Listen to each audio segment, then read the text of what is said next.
Social മീഡിയയിലെ cyber ആക്രമണങ്ങൾക്കും രാഷ്ട്രീയ പരിഹാസങ്ങൾക്കും കൃത്യമായി മറുപടി നൽകി ആരാധകരുടെ കയ്യടി നേടുകയാണ് നടി ജ്യോതിക. DMK ഭരണകാലത്തെയും താരകുടുംബത്തെയും ബന്ധപ്പെടുത്തിക്കൊണ്ട് വന്ന പരിഹാസത്തിന് താരം നൽകിയ ചുരുങ്ങിയ വാക്കുകളുള്ള മറുപടിയാണ് ഇപ്പോൾ ചർച്ചാ വിഷയം. DMK അധികാരം ഒഴിഞ്ഞ പശ്ചാത്തലത്തിൽ ഇനി ജ്യോതികയും കുടുംബവും ഓരോ വിഷയങ്ങളും പ്രതികരിച്ചുകൊണ്ട് പണം സമ്പാദിക്കാൻ ഇറങ്ങുമെന്നാണ് ഒരാളുടെ പരിഹാസം. ഇനി നിങ്ങൾ ആക്ടിവിറ്റീസിന് തയ്യാറെടുക്കണം. DMK അധികാരത്തിൽ നിന്ന് പുറത്തായിരിക്കുന്നു. ഇനി എല്ലാ വിഷയങ്ങളും കരഞ്ഞുകൊണ്ട് നിങ്ങൾക്കും നിങ്ങളുടെ കുടുംബത്തിനും നന്നായി പണമുണ്ടാക്കാം. DMK ഭരണകാലത്ത് നിങ്ങൾ ഇതെല്ലാം മറന്നിരിക്കുകയായിരുന്നു എന്നായിരുന്നു ഇൻഡിജന്റ് ഫൂൾ എന്ന പ്രൊഫൈലിൽ നിന്ന് വന്ന കമന്റ്. എന്നാൽ ഈ നീണ്ട കുറ്റപ്പെടുത്തലിന് ഒരൊറ്റ വരിയിലാണ് ജ്യോതിക മറുപടി നൽകുന്നത്. ഇൻഡിജന്റ് ഫുൾ എന്നത് നിങ്ങൾക്ക് അനുയോജ്യമായ പേര് തന്നെയാണ് എന്നായിരുന്നു താരത്തിൻ്റെ മറുപടി.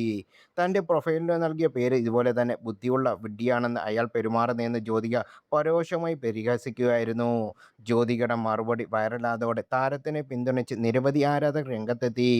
അനാവശ്യമായ രാഷ്ട്രീയ വിവാദത്തിലേക്ക് വലിച്ചഴിക്കാൻ നോക്കിയവർക്കും ഇതിലൂടെ നല്ല മറുപടി നൽകാനായി എന്നാണ് ആരാധകരുടെ പക്ഷം. മുമ്പും സമൂഹമാധ്യമങ്ങളിൽ കൃത്യമായ നിലപാടുകൾ വ്യക്തമാക്കിയിട്ടുള്ള ജ്യോതിക സൈബർ ആക്രമണങ്ങളിൽ നെഗറ്റിവിറ്റിയെ എങ്ങനെ നേരിടാൻ കൈകാര്യം ചെയ്യാമെന്ന് ഒരിക്കൽ കൂടി തെളിയിച്ചിരിക്കുകയാണ്.